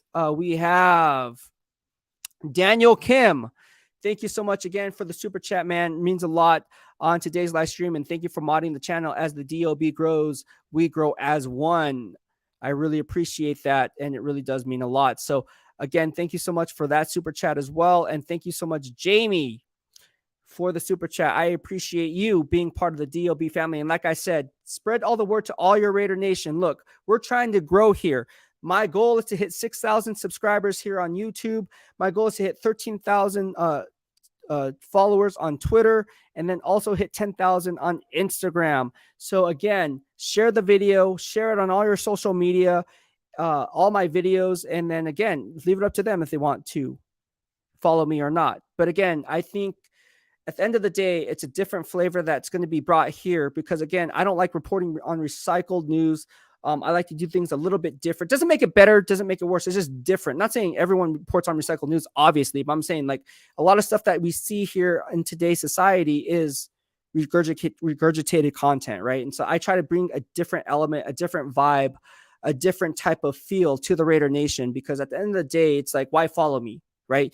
Well, it's for the beast receipts, it's for the prediction analysis that checks out from real time to hindsight more times than not. And so where there's no off season, whether it be me talking about the draft or some free agents or surprise cuts or whatever the case may be, we're really going to keep you updated on every little minute detail as the season progresses. And again, that's what makes this so cool for me and me doing what I love to do is bringing and proving myself. I want to earn every single inch that I earn with the Raider Nation. And again, I tell everyone it's like a reverse startup coming from the 49ers because not only are you going to the dark side and covering the Raiders, but it's also a rival. So it's not like me going to the Pittsburgh Steelers or a team in the AFC like the Cincinnati Bengals, because that's just a one-off, right? No one's going to give a crap.